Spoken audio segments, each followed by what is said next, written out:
Also getting Abneesh Roy, the Executive Director with Nuvama Institutional. So Abneesh, first to start off with, how are you looking into the second quarter numbers that have come in for the consumption space? And when it comes to outlook, do you think that the core FMCG companies are better placed, or is it the higher end discretionary companies that are better placed currently? Sure, thanks. So first is outlook is better. Yes, currently there has been a demand slowdown in urban, especially at the lower end. The urban slowdown is happening because of very high food inflation. Currently, if you see most of the vegetables, perishables, lot of the grains, etc., very expensive. So obviously, customer does cut down and he moves to some of the maybe smaller brands, regional brands, or he cuts down on consumption. Rural, there is a good recovery. In terms of outlook, if I see in the H2, we do expect almost every company to take 2 to 3% price hike gradually, and that will help in operating leverage. In Q2, if you see a lot of companies which disappointed, for example, Dabur, etc., they disappointed because in Q2 there was a big impact of high rains on the juice business, for example. Even for paint company, if you see, there was an impact on the exterior paint.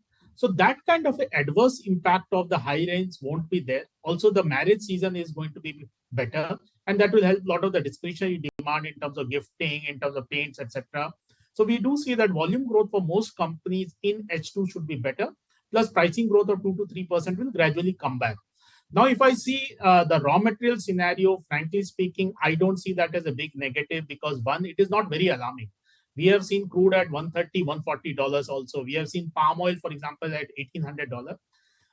Palm oil has gone up and some of the other raw material has gone up. So not every company, every category, there's a problem. There is sharp inflation in some of the segments. But what happens is whenever sharp inflation happens, for example, in tea, palm oil, there is a sharp inflation. The market leaders always gain market share because the local players are not able to spend it of advertising.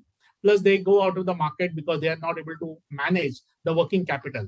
So currently, our topics will be essentially companies which are more rural because rural there is a recovery and gradual recovery will sustain.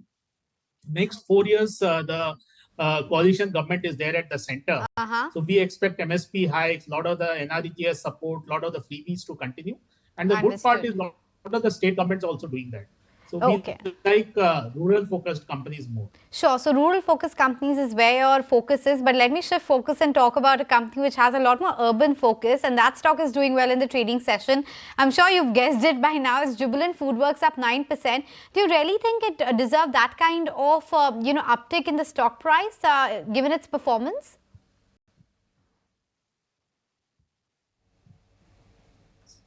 Sorry, am I audible? Yes, Abneesh. The question on Jubilant FoodWorks to you. Yes, I think some issue with the signal.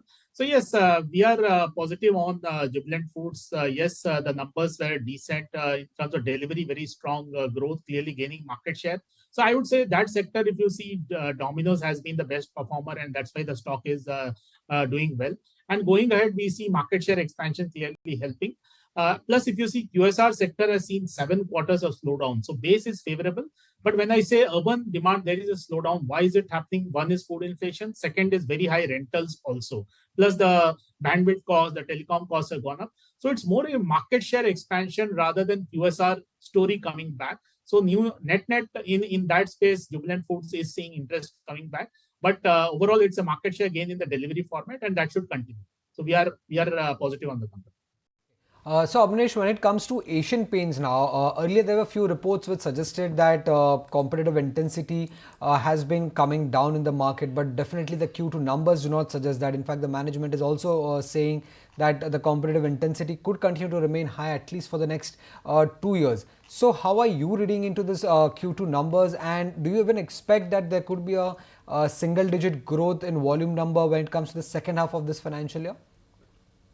So currently, if you see in Q2, Asian Paints volume growth was 0. I do expect that in H2 it should be kind of 4 to 5% as a second half. Q3 being a bit lower than that, maybe 3-4%, and Q4 my sense is they should be around 6-7%. Berger should be growing faster. So Berger is growing faster than Asian Paint. If you see on a 4 to 5 year basis, the growth of Asian and Berger are very similar. What had happened was Asian Paints grew faster and they took around 200 basis market share in the earlier time frame. But last 3 quarters, Berger is doing a good job. They're growing faster than Asian Paint. Our sense is next 2 quarters that will continue. Asian Paints also needs to resolve its smaller businesses. So there is some challenge there. And coming to Grasim versus Axo, see, Grasim has come and now 6 months has happened. We have not seen too much of disruption there. In the festival season, in fact, it was quite lukewarm, I would say, in terms of their advertising, in terms of promotion. So I think they are also going for the long haul, gradual scale up of the business. The good part is Axo Nobel is in the block. Eventually, we see Grasim replacing Axo Nobel from an overall intensity point of view.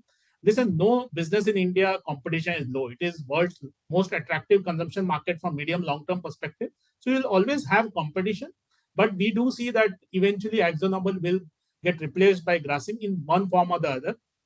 So you would prefer Berger Paints and Indigo Paints in paints versus Asian Paints. Asian Paints will be a laggard from a next 6 months perspective. Eventually they will come back. It is more a base issue, and they are grappling some of the issues in their smaller businesses, putty and some of the acquisitions also. Yeah, okay, so that's about Asian Paints and the increased competitive intensity there. I know you said that you are a lot more positive on rural consumption rather than, urban, but Britannia, I mean, is it a buy at some levels? What's your own recommendation and target price? Yeah, we are positive on Britannia. It will be among our top picks along with Colgate, Marico, ITC, HUL, etc. See, Britannia stock is correcting. Yesterday it had corrected 5%. Today more because of that. Investors are a bit concerned on the raw material scenario because palm oil has gone up and cashew has gone up, cocoa has gone up.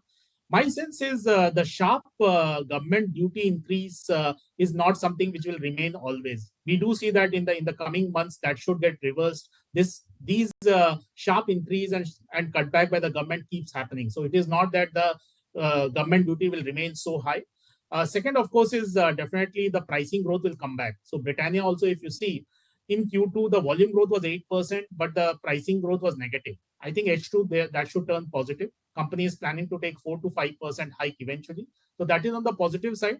See, currently what's happening, FMCG sector out of flavor from an investor's perspective because one FI selling is happening. Many results have been disappointing. But I would say Britannia should be in the top tier in terms of growth. It will become a healthy balance of pricing and volume growth. Margins, if you see gross margin, there will be some pressure. But because of operating leverage coming back, I think EBITDA should be okay. I don't think too much of compression on the EBITDA margin is likely. But whenever inflation happens in palm oil, etc., the market share gain for Britannia happens. So that should also come back from a market share. So overall, we are positive on Britannia. We all, Abneesh, thank you for joining and giving your perspective